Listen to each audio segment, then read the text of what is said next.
Media has plenty of monsters in it, but if I were to ask you, what's a Digimon? What would your response be?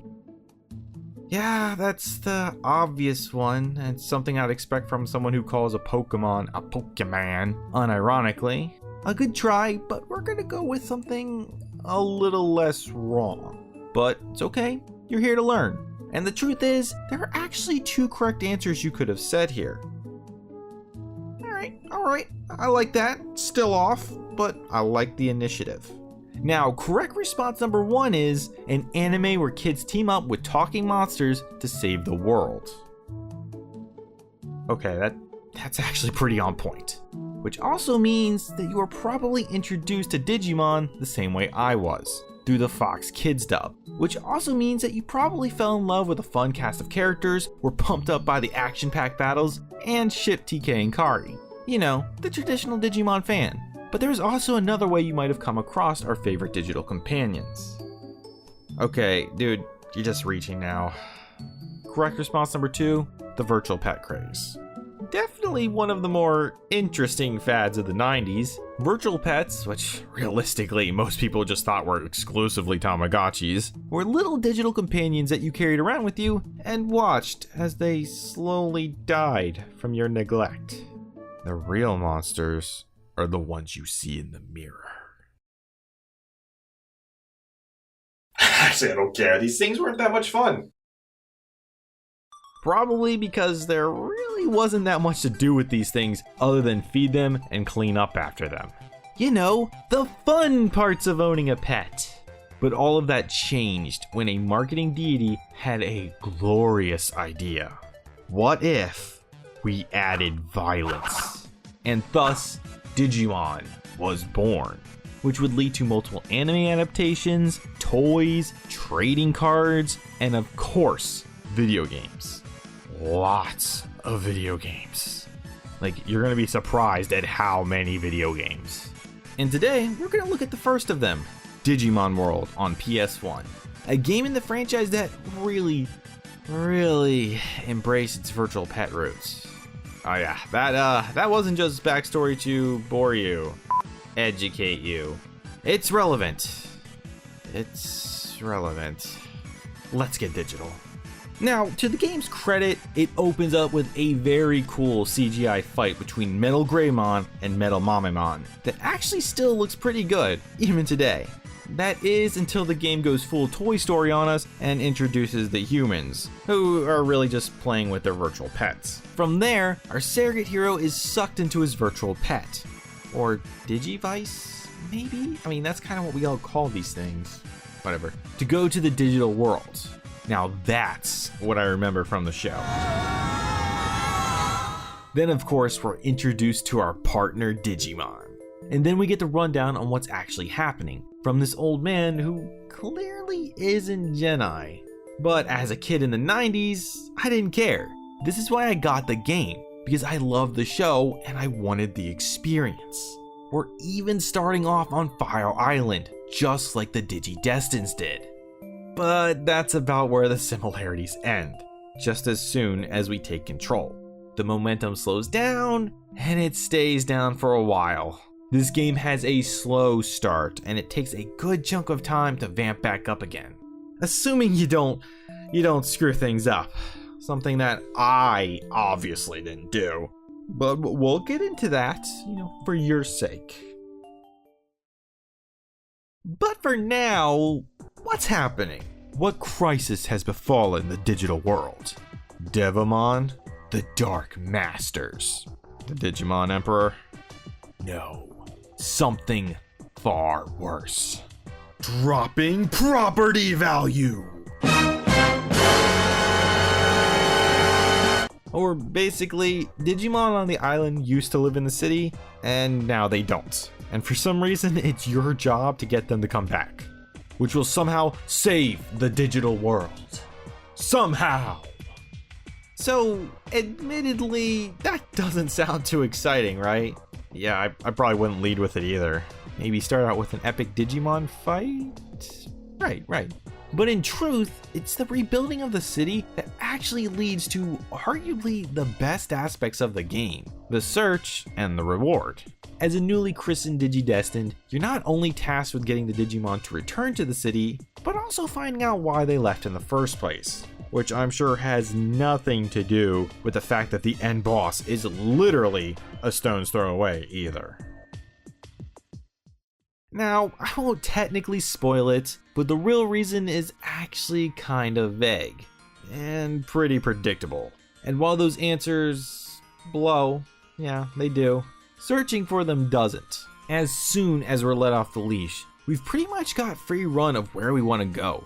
Assuming, of course, you could manage to get there in one piece. There is surprisingly no handholding in this game. None whatsoever. Which is questionable for what is presumably a kid's game.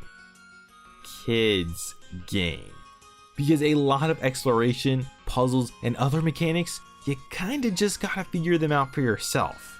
And some are fun, and some not so much. The exploration is easily the best aspect. As you explore, get stronger, and in-game time passes, the world opens up more and more. And even areas that you had previously frequented will unexpectedly be home to new faces and events. So even just aimlessly wandering can be fruitful. Plus, meeting these new faces usually means that you can drag them back to the city, kicking and screaming if need be, which despite not exactly being the most glorious of objectives, does have its incentives. The city acts as your main hub and base of operations, and as you recruit more and more Digimon, the more your city grows and the more perks you get. Personally, I love this reward system, because every time I ventured out, achieved a new objective, and gained a new resident, I was psyched to see what they brought to the table. Some Digimon upgraded the stores, some bring fast travel, some provide hints, mini games, healthcare, and some even improve the look of your city. Oh yeah, now that's art. And some Digimon even crash your game for you. Wait, no, but I'm serious. Now this is just a quick heads up for anyone not using the PAL format, those of us in North America mainly. There's an error that occurs in the game after you recruit Gyromon, who is ironically destroying a computer when you first meet him. Once he's settled in the city, he sets up a jukebox in the local diner, which is actually just the game's sound test. Accessing this on an NSTC game disc will cause your game to freeze. And not just your PS1. I tried this on my PS3 as well, and that froze up too. And no, it's not my disc. So you've been warned. But it is still safe to at least recruit Gyromon. You just can't play the jukebox. Sorry, Fonz. Hey! But still, are we really missing that much? Well, kinda. First off, let me just say that it is an absolute tragedy that neither the dub or sub theme songs made it into this game. But ignoring that, you'll find an interesting soundtrack if nothing else. Or more like part of a soundtrack. When exploring the overworld, you're treated to the wondrous sounds of nature with no real music, which emphasizes a much bigger problem. But more on that in a moment. Because you'll find that the actual music has a pretty ambient tone to it. Settlements have a peaceful, quirky vibe, and when a battle breaks out, you get a much more rocking tune, which actually changes, getting better and better as the game goes on, with the best being saved for last. That final dungeon song is pretty awesome. I gotta praise a game that knows how to go out on a high note. Though it's still no Digi-rap. The Digivolution is up and running. Did you see? Did you hear? Did you know what's coming? A DigiDestiny starts today. Let me hear you say. But unfortunately, there is a major issue with the audio in this game, and that comes from the sound effects. Yeah, it's one of those games where the footsteps are super loud, but it takes it even further beyond by adding in the Digimon's walking noises.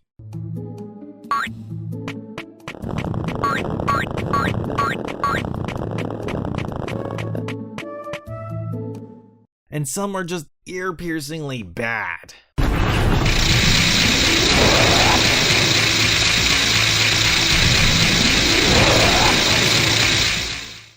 Though the worst of them don't tend to stick around too long, so you'll manage. Fortunately, it's just our ears that will be bleeding, and not our eyes, because the graphics are actually pretty decent.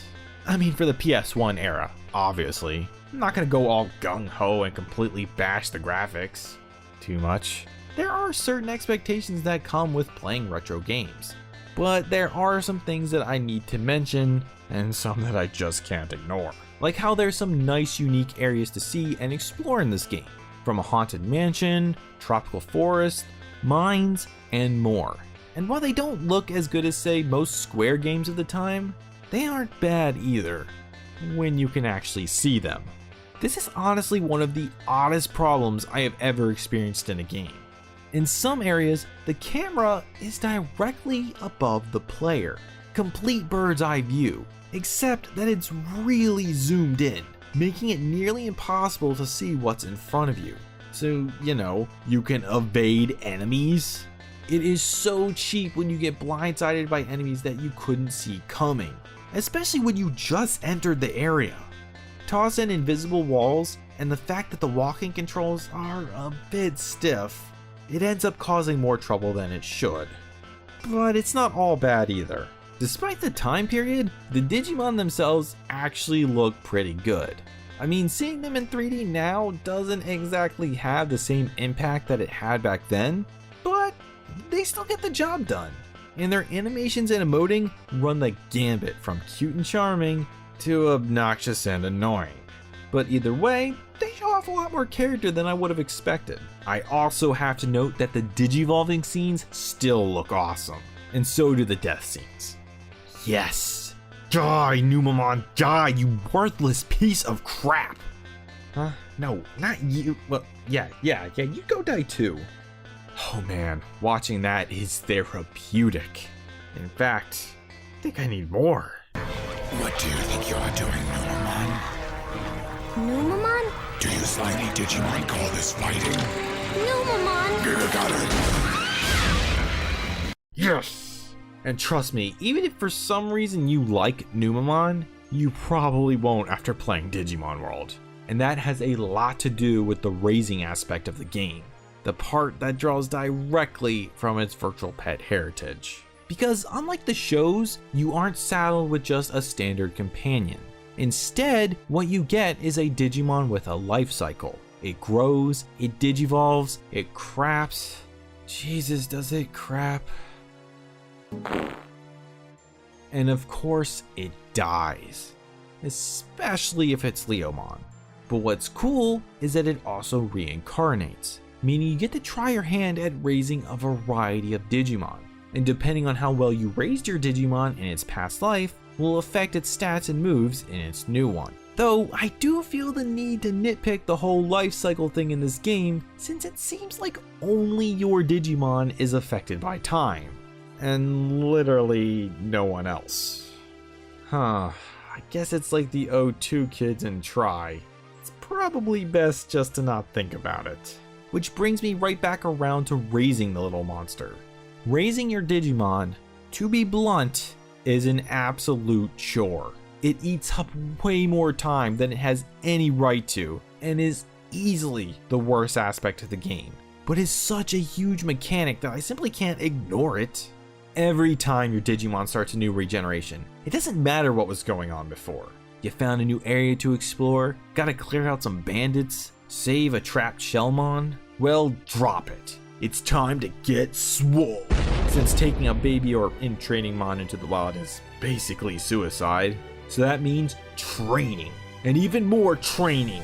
Raise those stats, reach higher and higher. Go beyond! Plus!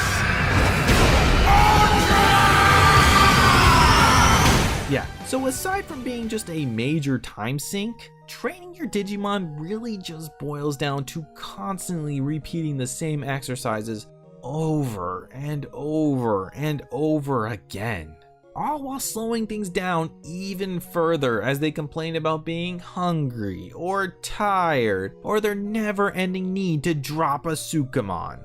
Which becomes even more frustrating when you realize that in order to take care of most of your companion's needs, you need to leave the training ground again and again and again, which really makes these parts drag on even more. It's such poor design. So, with all this training, surely there must be a payoff, right? What's the goal? Well, the primary idea is that you probably want to get your Digimon up to champion level so you can really go exploring and take down tougher foes. I mean, really, how often did the DigiDestined win fights just using the rookies? But here's where things start to get complicated and stupid. Because simply training your Digimon isn't enough. You have to know what stats you need to work on in order to get your partner to evolve into what you want it to become, since all the Digimon actually have branching evolution paths. Unfortunately, failure to divvy out your stats in just the right way will result in Numamon. And trust me, you do not want a Numamon, especially in the early game. It will flat out commit digi-homicide against your progress. Just take a look at what happened to me. Here we have my Electmon. Awesome electric rabbit thing on top, and on the bottom, the Numamon it digivolved into. Both are facing off with the very first random enemy you encounter when you leave the city. Now, if you can't see the problem, well, then you're kind of beyond my help. Though if it does bring peace of mind, Numamon does serve a purpose mid to late game. But early on, it's more of a punishment. A punishment for not buying the strategy guide. Because unless you know all the raising stats and stuff from the original virtual pets, everything is just guesswork. Fortunately for me, I still have my old strategy guide that my grandparents got me when I was a kid. Oh man, I don't think I would have gotten anywhere without this thing. Still got my old Digimon cards too. Well, as you can see, we've got a variety of Digimon to choose from, and oh boy, this thing has seen better days. But luckily, each lists off the parameters necessary to obtain it. Except for these three. Classified my ass. Like, are you serious? This is a strategy guide. The entire point is to reveal all of the game's secrets. It had one job, and it holds out on us. Plus, these two are Mega Digimon. Both the game and the guide are wrong. Just thought I'd point that out. So now, looking at these parameters, getting the Digimon you actually want is ridiculous. Aside from needing your Digimon to reach certain stats, there are other stipulations too, like the amount of battles needed, the happiness meter, how many care mistakes you've made, which even now, I'm still not sure what actually does and doesn't qualify as a care mistake. And even the weight is a factor. It's weight. No lie. And let me be crystal clear, the game offers little to no help figuring this stuff out. So unless you've got a guide, or the internet, Numamon. Numamon for days. And I should probably mention here that unlike most games, particularly RPGs, combat really doesn't gain you experience.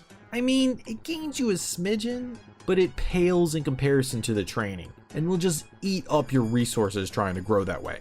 Combat is more for learning new attacks, getting those cold hard Digidollars, and obviously required for story progression. And with as many enemies as there are standing between you and having the city named after you, Numamon ain't gonna Digi-cut it. Especially since it's going to be doing all the fighting. Yeah, interestingly enough, Digimon World actually does put you in the role of the Digidestined, as you are pretty much just watching the Digimon as they duke it out, barely participating at all, which kinda sucks. As the player, you actually only have a few options available to you, like telling your Digimon to do what it wants, or be more aggressive, or be more passive, or keep your distance.